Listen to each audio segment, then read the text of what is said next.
Oke, kali ini kami akan membahas film dari Marvel yang berjudul Eternals. Nah, film ini disutradarai oleh Chloe Zhao, yang dimana dia adalah wanita pertama Asia yang mendapatkan piala Oscar di tahun 2021 dengan filmnya yang berjudul Nomadland. Nah, Chloe Zhao juga dia tuh ikutan nulis naskah barengan bersama Patrick Burley, Ryan Firpo dan juga Cas Firpo. Dan si Cas Firpo ini juga orang yang baru aja mendapat penghargaan di Festival Film Internasional Santa Barbara untuk kategori dokumenter terbaik. Untuk filmnya yang berjudul Refuge. Wow, jadi kayak perpaduan antara orang-orang yang hebat ya, lumayan lah ya gitu, yang lagi naik daun juga ya, baru lagi memenangkan penghargaan. Nah, selain di belakang layar yang sudah mempunyai orang-orang hebat, penulis naskah hebat, sutradara hebat, nah aktor-aktornya juga nggak kalah hebat, yaitu siapa aja? Ada Angelina Jolie sebagai Tina, kemudian ada Brian Tyree sebagai Phastos. Kemudian ada Richard Madden yang kita udah kenal banget dari Game of Thrones, dan dia udah main di beberapa film Hollywood lain seperti Cinderella ya. Dia berperan sebagai Ikaris yang sebagai Superman ya, tokoh Superman-nya, ala-ala Superman maksudnya. Kemudian ada Gemma Chan sebagai Cersei, ada Salma Hayek sebagai Ajax pemimpinnya. Kemudian ada kesayangan kita Ma Dong-seok alias si Don Lee ya, dia itu sebagai Gilgamesh gitu. Kemudian ada Barry Keoghan sebagai Druk. Dia itu yang ahli hipnotis ya. Kemudian ada ini juga ya, salah satu yang lagi naik daun juga ya di film-film komedi Hollywood, yaitu Kumail Nanjiani ya, dia sebagai Kingo. Kemudian ada Lia McHugh sebagai Sprite. Kemudian ada Lauren Ridloff sebagai Makari. Kit Harington juga yang alumni Game of Thrones di sini sebagai Danny Whitman. Yang kemudian nanti kita akan tahu dia siapa. Kemudian di post credit itu ada nongol satu tokoh yang dia tuh ngakunya namanya Eros. Yang kalau kita selidiki nanti juga di belakang kita akan jelaskan, itu diperankan oleh Harry Styles. Jadi kan kayak wow, banjir banget ya. Bahkan yang jadi kayak bukan tokoh utamanya juga banyak loh orang-orang yang udah lalu lalang di dunia film gitu. Jadi kayak ini kayaknya budgetnya wow banget gak sih? Iya, besar sekali sih. Besar banget nih, kayak setiap orang yang biasa tokoh utama di mana-mana dijadiin satu gitu ya. Eternals mengisahkan superhero yang dikirim dari luar angkasa ke bumi oleh Edison. Mereka dikirim ke bumi untuk memusnahkan invasi Deviant pada awal 5000 tahun sebelum Masehi atau sejak awal peradaban manusia. Jadi Eternal ini udah ada di bumi selama ribuan tahun. Mereka itu nggak diperbolehkan untuk ikut campur dalam urusan manusia. Misalnya kayak ada peperangan, itu mereka tidak boleh ikut campur. Walaupun mereka sebenarnya punya kekuatan untuk mengatasi setiap masalah. Mereka cuma boleh ikut campur kalau si Deviant ini menyerang manusia. Udah itu aja. Terakhir kali mereka melawan Deviant itu adalah tahun 1500. Dan setelah saat itu udah nggak ada lagi Deviant. Dan mereka tetap ada di bumi untuk menunggu si Arishem ini memanggil mereka kembali. Nah, mulailah mereka berpisah satu sama lain dan mereka diberi kebebasan untuk melakukan apa yang mereka inginkan. Film ini tuh kejadiannya setelah film Avenger Endgame yang Thanos ya. Jadi ceritanya ada tokoh yang bernama Cersei dan Sprite. Nah, mereka ini emang tinggal bareng di London. Si Cersei ini mulai menjalin hubungan dengan manusia bernama Dan Whitman. Satu hari mereka lagi jam bertiga dan ada si Deviant ini nyerang. Aneh banget kan? Padahal kan mereka tuh udah menghabisi Deviant tuh tahun 1500-an. Tapi kenapa kok masih ada lagi? Ditambah lagi nongol juga satu tokoh yang bernama Ikaris. Padahal mereka udah berpisah selama ratusan tahun. Tapi tiba-tiba si Ikaris itu nongol dan tahu mereka di London gitu. Dan tahu ada si Deviant di situ. Nah, akhirnya mulai selidik-selidik lah mereka. Mulailah mereka mencari pemimpin mereka yang terdahulu yang bernama Ajax. Aneh namanya Ajax. Ajax gitu. Ternyata Ajaxnya ditemuin sudah meninggal di rumahnya. Aduh, langsung lah mereka kan wadidaw gitu. Dan mereka akhirnya mulai mencari teman-teman mereka yang udah terpisah ya ke seluruh dunia gitu. Mulai kumpulin lagi. Akhirnya setelah beratus-ratus tahun mereka mencoba lagi untuk bekerja sama lagi. Nah, film ini udah tayang di bioskop dari 10 November lalu dengan rating remaja untuk 13 tahun ke atas. Ya, film ini udah bersih dari semua adegan-adegan yang dinilai nggak layak dari lembaga sensor film Republik Indonesia. Jadi banyak yang udah disensornya. Ya. Karena kita nontonnya di bioskop, jadi sebenarnya kita nggak tahu ya adegannya seperti apa, kenapa dia disensor. Cuman dari berita yang beredar ada hubungan suami istrinya juga, dan juga hubungan kissing sepasang pria dan pria. Ya, nah bahkan ya Kak, kalau di Rusia, karena kan Rusia itu masih tabu banget ya hal yang berbau LGBT, ratingnya ini adalah untuk 18 tahun ke atas. Kasian gak sih anak remaja yang pengen nonton Marvel kan biasanya kan, oh aku pengen nonton Marvel tapi nggak bisa karena mereka harus nontonnya ilegal dong, harus curi-curi. Gitu loh. Ada adegan seperti itu dimasukkan di film. Kasih Chloe. Ya jadi ini adalah film Marvel yang pertama yang menampilkan adegan seks dan juga menampilkan superhero gay. Oke, jadi Disney sendiri tuh lagi mempertimbangkan untuk kayak mengedit beberapa adegan gitu ya, kayak merilis yang versi itunya, versi amannya, karena film ini tuh di-ban di 3 negara Arab gitu. Kalau menurut si Chloe, kenapa dia tuh pengen tetap masukin loh adegan yang kontroversial ini? Karena menurutnya untuk bisa menampilkan 2 orang yang saling mencintai, nggak bisa cuma secara emosional, tapi juga harus secara fisik. Dan menurut dia tuh adegan esek-esek itu menampilkan cinta dan kasih sayang. Dan juga kelembutan. Gimana? Menurut dia sih itu sangat indah sih ya. Mungkin dia emang otaknya otak art ya. Jadi emang sometimes ya this art gitu loh. Ya kan? Seni. Ya kita nggak tahu ya. Ya menurut Anda gimana? Menang Piala Oscar. Kalau menurut kamu gimana? Komen di bawah. Kayak yang aku suka dari film ini ya, aktor dan aktrisnya itu benar-benar pas banget ya. Jadi castingnya itu bagus banget ya. Sutradaranya ini si Chloe tuh emang pengen banget aktor yang meranin setiap perannya itu memiliki sesuatu yang mirip dengan karakter yang dimainkannya. Jadi maksudnya aktornya itu benar-benar kayak bisa merepresentasikan si tokoh yang dimaininya gitu. Misalnya nih ya si Angelina Jolie ini kan dia adalah dewi perang gitu kan. Dia tuh fearless lah, dia tuh kuat, dia tuh strong, dia fighter. Kan itu sama banget ya, mirip banget dengan Angelina Jolie di dunia nyata. Dia itu adalah seorang fighter juga. Dia itu fight for human rights, for women's rights. Itu kan Angelina Jolie banget gitu loh. Dia juga di beberapa film actionnya juga dia tuh selalu jadi kayak cewek yang tangguh, kayak mata-mata lah, petarung lah. Pokoknya dia cocok banget lah meranin si Dewi Perang ini sebagai Tina. Nah, Gilgamesh ini yang diperankan oleh Ma Dong-seok. Iya, dia juga pas banget ya. Iya, dia juga pas banget memerankan perannya sebagai petinju. Iya. Kekuatannya tinju ya. Iya, kekuatannya tinju. Apalagi khas banget yang pas dia nampar, gitu tuh udah khas banget di film-film dia. Ya. Jadi pas dia nampar tuh wah, udah ini mah banget. Ini mah emang cocok banget. Emang keseringan dia di film itu nampar-nampar itu. Terus tokoh Gilgamesh ini juga kan dia selain bisa action, dia ada komedi-komedinya juga, terus dia juga ada bisa nunjukin dramanya juga. Hubungan dia sama si Tina ini kan ada drama-dramanya gitu ya, dan mereka tuh chemistry-nya lumayan hebat ya. Aku juga suka banget nih tokoh si Makari yang dia tuh kayak The Flash-nya tetangga sebelah yang kekuatannya itu adalah kecepatan tinggi. Nah, dia itu kan di sini kan juga diperankan sebagai superhero yang bisu ya. Nah, ternyata pemainnya sendiri si Lauren ini tuh dia tuh ternyata emang aktris tunarungu. Emang dia tuh kalau ngomong tuh pakai bahasa isyarat gitu kan. Jadi ini kayak hebat banget ya, dia tuh adalah wanita tunarungu pertama yang bisa menjadi superhero di Marvel. Itu suatu kemajuan ya. Dan for your information, aslinya kan tokoh si Makari ini adalah laki-laki berkulit putih. Nah, tapi untuk film ini diganti menjadi perempuan yang berkulitnya nggak putih ya, agak-agak tanning gitu. Plus dia juga tunarungu. Jadi kayak ini banyak banget loh orang yang jadi terinspirasi dan mencoba untuk belajar bahasa isyarat karena ngeliat dia. Wow, keren banget ya. Berarti kita juga apresiasi nih sama Marvel. Iya. Nah, si tokoh Kingo ini yang diperankan oleh Kumail Nanjiani ini memang dia komedi banget ya. Iya, sering lawak juga di filmnya. Di perannya ini juga walaupun dia bisa kamehameha kayak Goku, petarung ya dia petarung.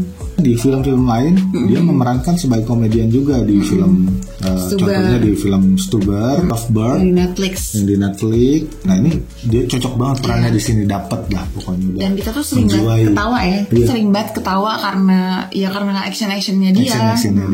Jadi ya kayak bener-bener ngasih hal positif banget lah sepanjang cerita ini. Jadi bikin kita nggak bosan juga. Jadi ada juga tokoh Sprite. Dia ini kan tokohnya adalah Eternal yang bentuknya tuh anak kecil ya, bentuknya anak kecil. Sementara kan jiwanya tuh udah dewasa banget, udah ribuan tahun, tapi dia anak kecil terus. Dan dia kan juga kayak kita tahu belakangan kalau dia tuh sebenarnya pengen kayak manusia atau pengen kayak temennya yang lain gitu, yang bertumbuh dewasa, mempunyai cinta gitu loh. Dia kan dianggapnya anak kecil mulu, padahal dia yang bukan anak kecil.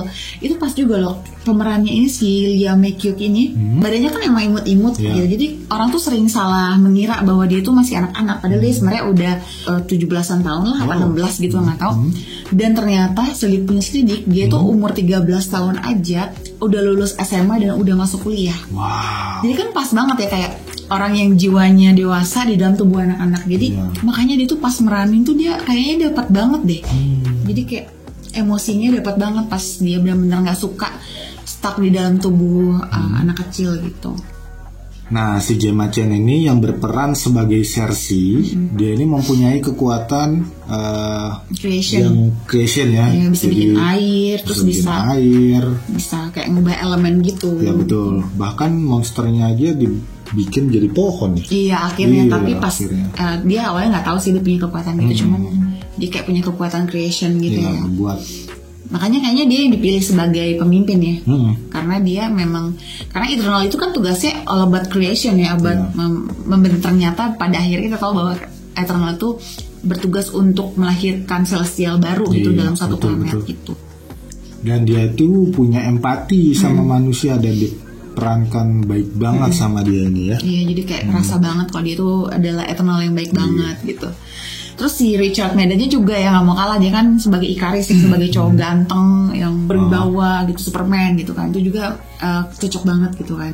Pokoknya mereka semua tuh actingnya bagus-bagus ya, actingnya bagus, gak ada yang mengecewakan. Tadi udah kita mention ya, ada beberapa karakter yang mirip DC. Ya, salah satunya Superman ya, Superman yang diperankan si Icarus ini itu mirip banget. Keluar sinar dari matanya, punya kekuatan power, dia bisa terbang. Ya, walaupun dia nggak pakai sayap. Iya, dan si siapa yang larinya cepet, Makaris, ya, itu mirip sekali sama si The Flash. Tapi di sini dia bisa bertarung. Dan sepertinya kalau di sini sih kekuatan kecepatannya lebih gila sih, lebih gila dibanding tetangganya. Terus lagi tuh si kekuatannya si Sprite itu kayak agak mirip Loki nggak sih? Kan dia bisa berubah jadi orang lain, terus dia bisa kayak pindah-pindah gitu. Jadi nggak tahu siapa ya, jangan nih yang ngajarin Loki. Aku juga lumayan suka sih sama musiknya mereka ini ya, yang ngebuat itu ternyata adalah yang ngebuat juga beberapa musik di Iron Man, Game of Thrones. Itu dia namanya Ramin Djawadi. Nah, tim songnya sendiri ini kesannya tuh kalau didengerin tuh majestic banget ya, walaupun dia tidak se-epic tim songnya Avengers yang nah itu masih kalah sih kalau menurut aku ya, cuman lumayan lah gitu. Aku juga paling suka tuh waktu musik mereka lagi ada suatu adegan Icarusnya itu mau membunuh Cersei tapi nggak jadi, itu juga musiknya tuh bagus banget gitu. Nah, si Ramin Djawadi ini kayak karena namanya juga dia yang bikin di Game of Thrones jadi kayak ada juga tuh yang rasa-rasa Game of Thrones tuh di bagian itu sih. Oh ya, terus kan si Chloe ini kan ngefans banget nih sama BTS. Nah, dia itu juga memasukkan lagu Friends itu ke dalam original soundtracknya film ini juga gitu ya. Jadi hebat banget ya sutradara tuh, emang kalau dia ngefans tuh ya suka-suka dia mau masukin siapa aja ya. Jadi sama banget kayak Stephenie Meyer yang waktu itu dia ngefans sama Muse, dia kan bikin lagu yang Supermassive Black Hole itu dimasukin ke dalam soundtrack Twilight juga ya. Jadi para fans BTS silakan nonton film ini. Nah, special effect-nya yang ada di film ini juga nggak perlu diraguin lagi. Adegan-adegan kosmik dan betapa besarnya si Arisen benar-benar enak dinikmati kalau di bioskop ya. Iya, kalau di TV mungkin atau di handphone mah kurang wow ya. Tapi kalau di bioskop tuh, apalagi kalau yang IMAX, wow, puas banget tuh mata. Jadi kalian harus nonton di bioskop. Penggambarannya si monster Deviant ini tuh benar-benar epic banget ya. Cakep. Warnanya itu Cakep. keren banget ya. Cara si monster Deviant ini bertransformasi juga, wah. Dari bentuk ke satu ke bentuk lain, cakep nih. Terus banyak juga ya adegan yang berbeda-beda di beberapa wilayah gitu. Jadi wilayah itu nggak cuma itu doang. Di hutan Brazil, ada di gurun, kemudian ada di pulau, terus ada juga di London ya. Dan beberapa adegan ini benar-benar diambil bukan di dalam studio ya, tapi benar-benar di tempat aslinya. Di tempat asli. Kenapa? Karena lagi-lagi si Chloe ini pengen memberikan hasil yang senatural mungkin. Yang aku suka juga di film ini, komedinya bagus banget, bikin film ini semakin berwarna, apalagi pada adegannya si Kingo.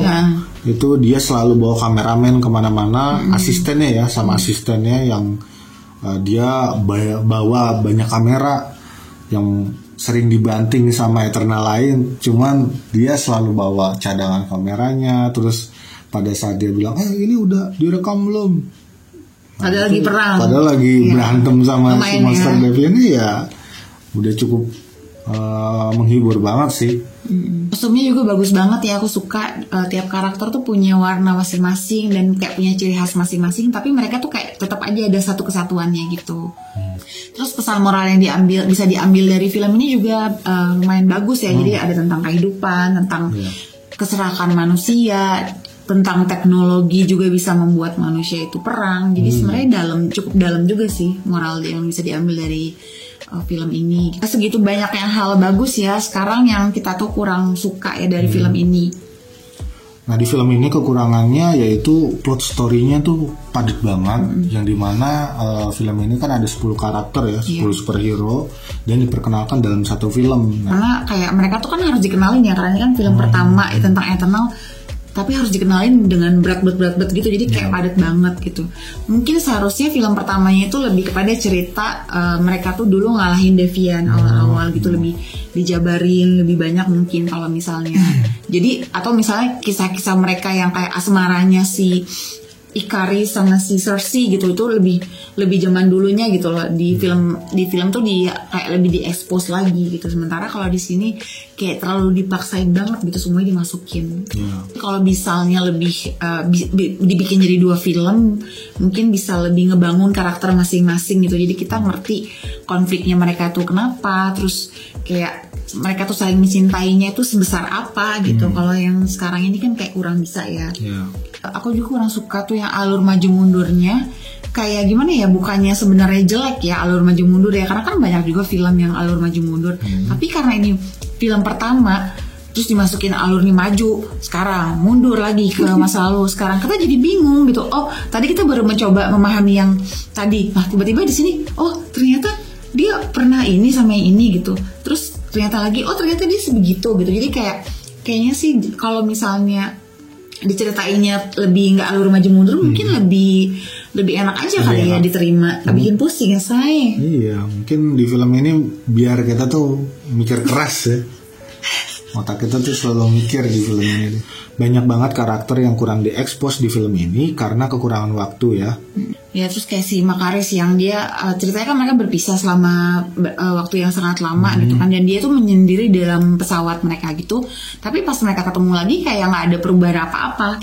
Kayak biasa aja, bahkan dia kayak bercanda-bercanda romance gitu sama si Drup. Kayak ya emang mereka selama ini kan pisah, kok bisa semesra itu gitu kan. Si Fastos ini kan ada adegan yang membuat dia kayak terhanyut karena melihat teknologinya itu dipakai manusia untuk saling melukai, saling berperang. Itu yang ada Hiroshima itu ya, Hiroshima. Nah, tapi dia kan bilang katanya give up sama humanity. Tapi pas ketemu lagi ternyata dia udah berkeluarga dan punya anak kan. Itu kurang diceritain aja gitu. Emang dia nggak mikir ya kalau dia tuh abadi gitu loh ya. Dia malah memulai hubungan dengan manusia dan bahkan punya anak. Kan si Cersei aja waktu dia dideketin sama si Jon Snow, dia kan mikir-mikir dulu kan mau jadian sama dia, karena kan dia tahu dia abadi gitu. Si Cersei dan Ikaris ini sebenarnya udah jatuh cinta dari lama tahun ya. Ribuan tahun. Tapi chemistry-nya tuh kurang dapat di film ini ya.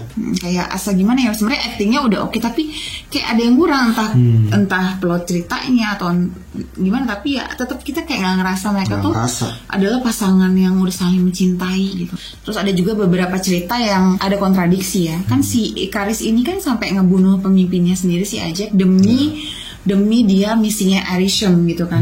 Dan dia pun sampai kayak mau ngalangin keluarganya ini kan buat ngebatalin si Celestial baru ini lahir. Bahkan dia rela kan kayak mau ngebunuh keluarganya sendiri gitu loh. Tapi pas dia berhadapan dengan Cersei, dengan gampangnya dia kayak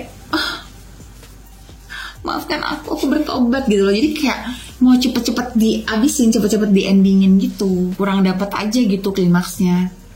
Ketolongnya cuma karena backsoundnya doang, lagunya doang gitu yang bikin kita terbawa gitu. Jadi intinya sih sebenarnya konsep ceritanya itu menarik banget ya, cuma eksekusinya kurang ya, sayang banget gitu.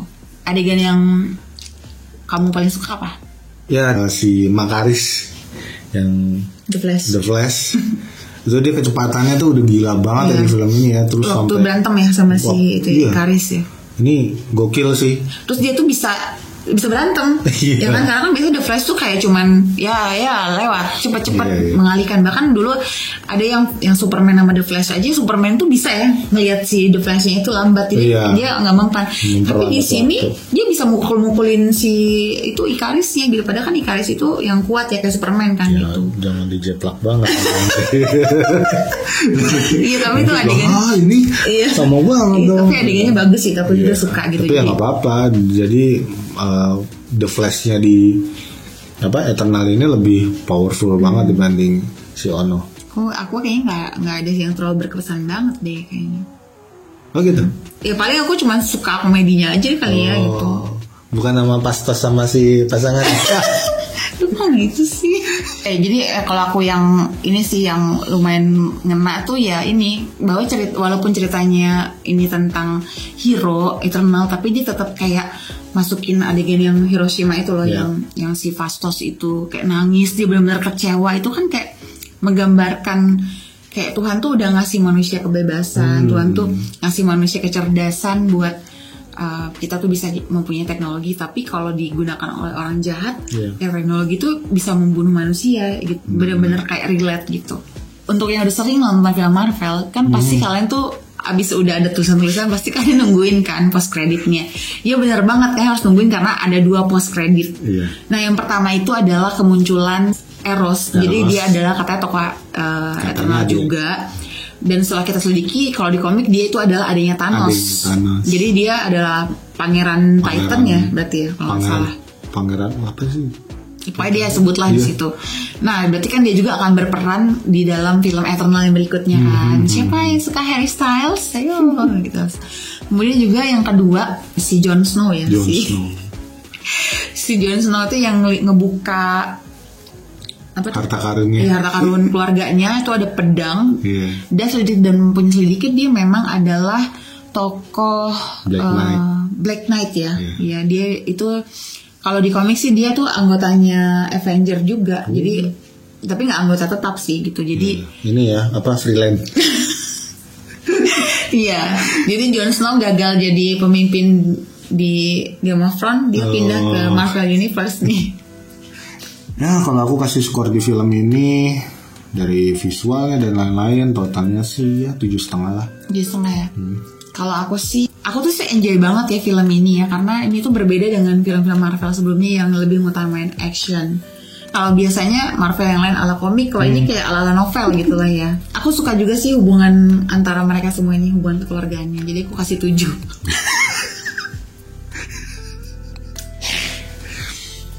Oke. Ya, karena film Marvel Eternals ini memberikan post credit yang membuat kami penasaran, jadi kami pasti akan nonton part selanjutnya. Iya, buat kalian yang ngerasa bilang, katanya film ini jelek ya ratingnya, tapi kalian pasti akan nonton lah, karena kan ini kan kayak baru mulai Eternal ya, kalian tuh wajib nonton, kalau nanti mau lanjut Eternal yang berikutnya nanti kalian nggak ngerti. Gitu. Oke, baiklah. Bagi kalian yang baru mampir di channel ini, suka dengan konten kami, video kami, Silahkan klik tombol like dan juga di subscribe. Dan jika kalian punya pertanyaan seputar film ini atau punya ide tambah-tambahan lagi atau mau komen juga boleh. Komen tentang film Eternal ini silakan. Dan juga silakan follow Instagram kami di @iniyarin, DM-an tentang film-film selanjutnya, rekomendasi apa ya silakanlah, terserah kalian. Pokoknya kalian semua boleh melakukan apapun yang kalian inginkan. Oke. Ya udah, itu aja. Sampai jumpa di konten kami berikutnya. Dadah.